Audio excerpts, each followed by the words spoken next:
Hello and welcome everybody. I'm Dr. Laura Nassi. I'm an integrative oncologist and an astrologer. Welcome to my Conscious Life podcast.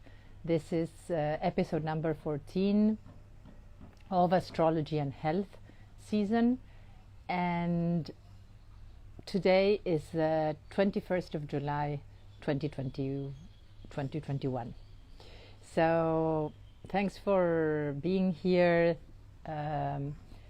Thanks for listening. In this astrology and health season, I try to reflect every week upon the energies of the lunation cycle. So we're currently under the lunation of the sign of Cancer, which started 3 weeks ago. We had a new moon in Cancer on the 9th of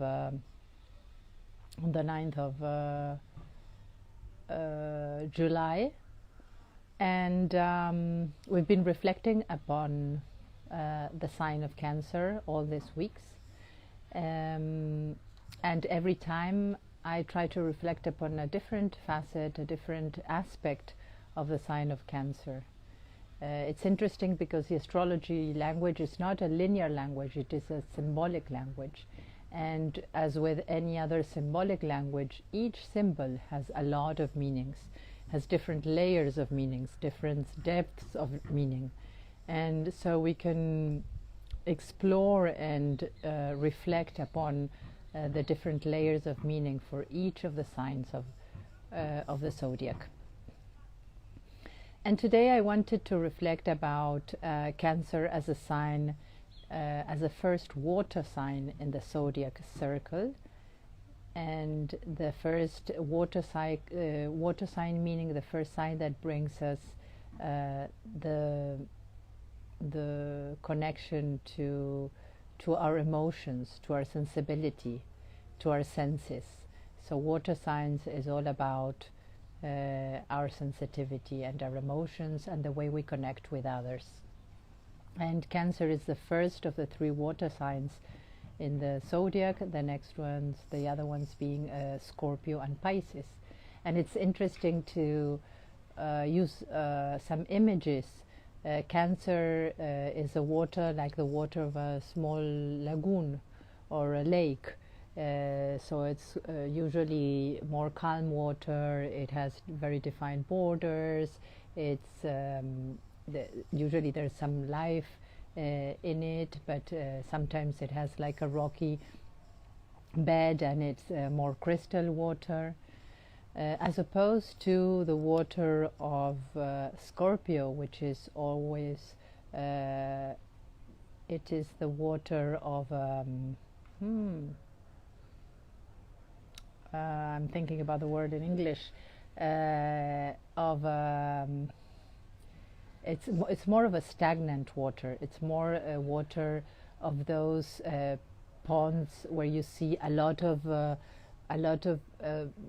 microbes and little organisms growing and flowing, and it's more of a stagnant water, more of a dark water, but full of life, plenty of transforming creatures. And then there is Pisces, which is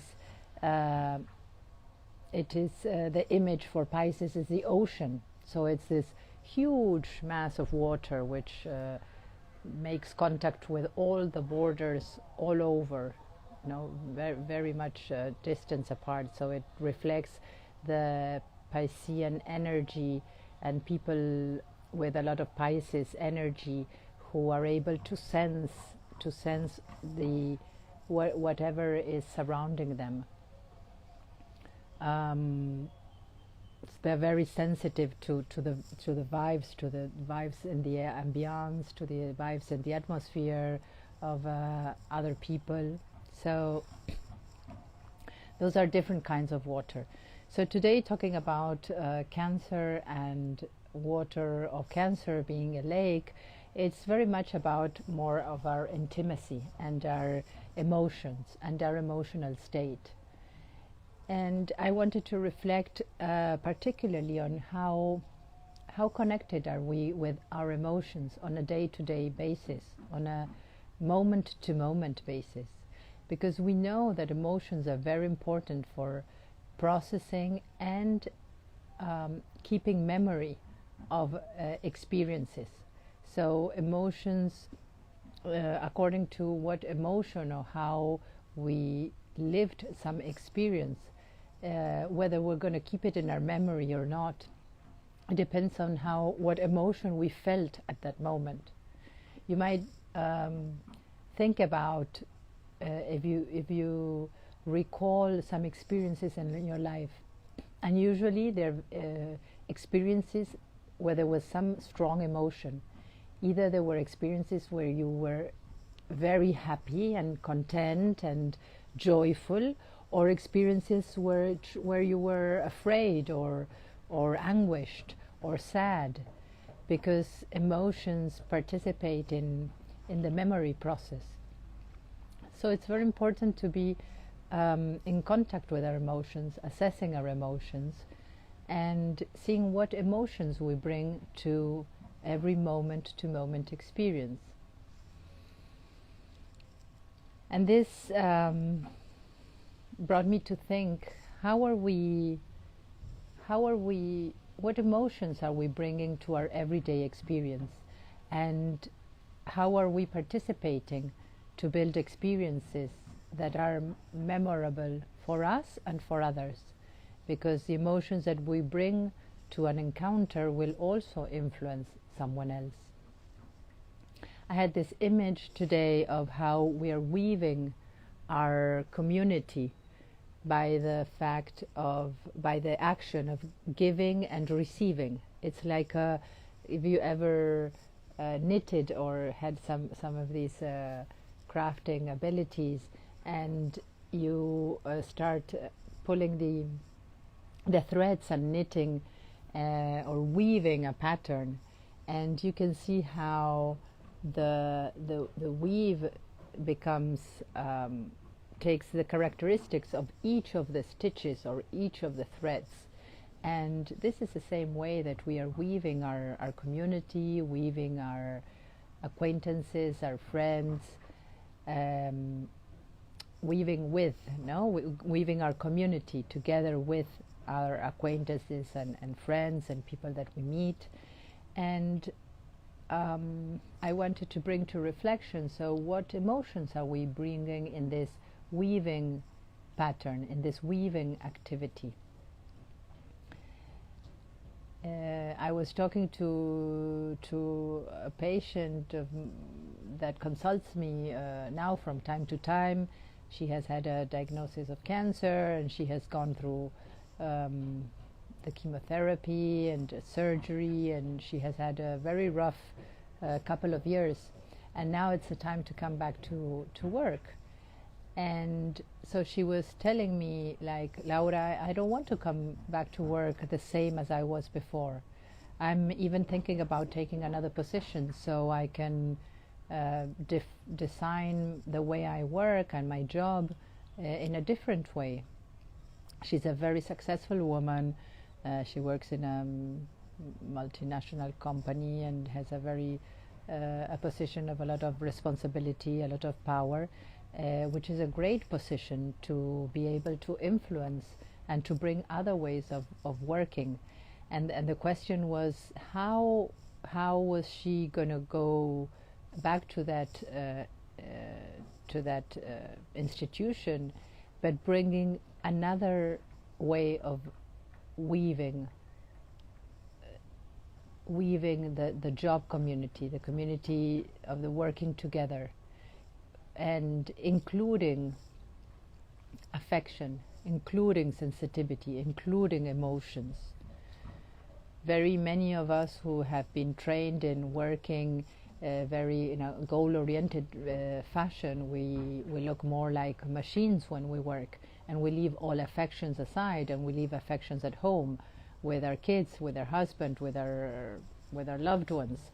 And it's like going to work, it's more like we become robots or machines, and very effective, and leaving all type of affection behind. But I think we are at a time that we're seeing that a lot of people are getting sick precisely because they're not welcoming their emotions in their day-to-day basis. A lot of them are imploding them, they're keeping those emotions inside, not learning how to make them flow on a day-to-day basis. And so I think that we're at the verge of one of the big changes in the way we work, in the way we live, in the way we take care of ourselves, is not to dissociate and leave the affections and the emotions behind or at home, but bring them to our workplace, to wherever we are spending our day. So how would it be to bring the affection and bring the emotions with me in my moment to moment, even when I'm at work, when I'm at home, when I'm going grocery shopping? And how do I bring that affectionate, that care, that way of relating in a way that in the weaving pattern that I leave behind can serve also as for others, to inspire others to also leave their to bring their affection, to bring their emotions along their way, and leave them on their paths. So I would like to leave you with the invitation to reflect upon what gesture you can have today with others, be it when you write an email, when you send a message, when you go grocery shopping, when you're at work. What kind of gesture you can bring, including some tenderness, including some affection, including some empathy, including really caring for whoever is in contact with you, whoever you are talking to, whoever you are exchanging with, to bring that tenderness, to bring that compassion, to bring that looking into the eyes and really connecting, and bringing that affection, that care, the emotions to be present in everyday moment. So this is my invitation for you today, and for you to get more in contact with this energy of Cancer, of the moon in Cancer, before we go into the next lunation in the next days. So this is my invitation. I hope you take it. I hope you reflect on what solidary gesture you can bring, what affectionate gesture you can bring to whoever you meet today and in the days to come. And let us all imagine like we're weaving new patterns together, new ways of relating, new ways of giving and receiving, so that the pattern that we leave behind for our loved ones and for humanity in general can inspire and can serve as an example for others to continue weaving a more humane community, a more affectionate, a more loving and caring community. So thank you for your listening. I hope these reflections might add something to your day.